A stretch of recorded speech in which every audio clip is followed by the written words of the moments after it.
Sir, मैं अपने वक्तव्य को 3 भाग में बांटता हूं। पहला कि यह बिल कैसे एक राजनीतिक धोखा है, पॉलिटिकल फ्रॉड है। दूसरा, यह कैसे एक संवैधानिक पाप है, कॉन्स्टिट्यूशनल सिन है। और तीसरा कि यह एडमिनिस्ट्रेटिव लॉकजैम यानी कि प्रशासनिक गतिरोध दिल्ली में कैसे पैदा कर देता है। सर, पहला राजनीतिक धोखा, यह कहानी है सर 1977 से लेकर 2015 की। लगभग 40 साल का लंबा संघर्ष भारतीय जनता पार्टी ने दिल्ली में पूर्ण राज्य का दर्जा स्थापित करने के लिए किया। 1977 में जब 3rd मेट्रोपॉलिटन काउंसिल दिल्ली में था, उसमें जनता पार्टी की सरकार थी।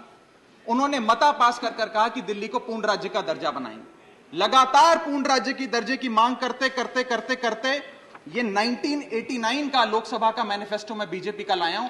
1989 के मैनिफेस्टो में पेज नंबर 361 पे पॉइंट नंबर 10 पे ये कहते हैं, grant statehood to UT of Delhi.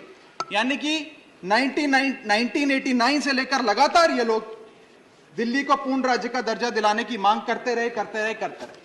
यहां तक कि जब 1991 में कांग्रेस की सरकार ने दिल्ली में विधानसभा का गठन किया, उससे भी ना पर्याप्त मानते हुए लाल कृष्ण आडवाणी जी, मदन लाल खुराना जी सबने बयान दर्ज कराए कि यह भी दिल्ली के साथ न्याय नहीं है, दिल्ली को पूर्ण राज्य का दर्जा मिलना चाहिए और हम इसके लिए आंदोलन चलाएंगे। और लगातार इन लोगों ने संघर्ष किया, आंदोलन किया।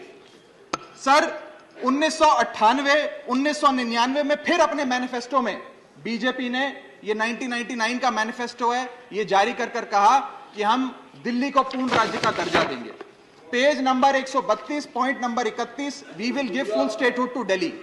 सर, इन लोगों ने बड़ा आंदोलन चलाया, संघर्ष किया, सड़कों पे लाठियां खाई, न जाने क्या क्या किया दिल्ली को पूर्ण राज्य का दर्जा दिलाने के लिए। और अंततः वो दिन आया जिस दिन वाजपेयी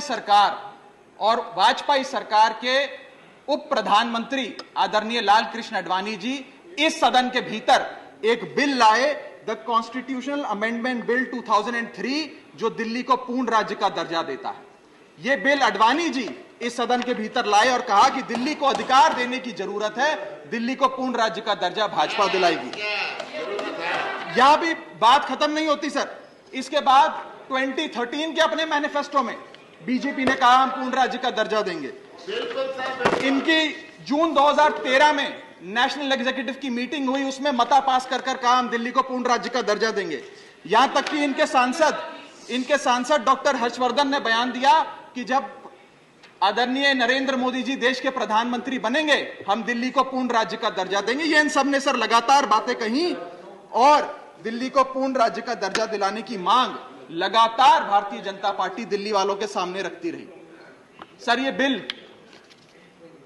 सिर्फ संविधान का और लोकतंत्र का अपमान नहीं है, यह बिल लाल कृष्ण आडवाणी जी का, अटल बिहारी वाजपेयी जी का, मदन लाल खुराना जी का, सुषमा स्वराज जी का, अरुण जेटली जी का, सबका अपमान करने का और उनके 40 साल के संघर्ष को मिट्टी में मिलाने का काम करता है। सर, मैं माननीय गृह मंत्री जी का बयान लोकसभा में सुन रहा था। उन्होंने कहा कि पंडित नेहरू ने यह बात रखी थी कि दिल्ली को पूर्ण राज्य का दर्जा नहीं मिलना चाहिए। मैं माननीय गृह मंत्री जी से कहना चाहता हूं, नेहरूवादी मत बनिए, आडवाणीवादी बनिए, वाजपेयीवादी बनिए और दिल्ली को पूर्ण राज्य का दर्जा देने का आज आपके पास ऐतिहासिक मौका है। दिल्ली को पूर्ण राज्य का दर्जा दीजिए।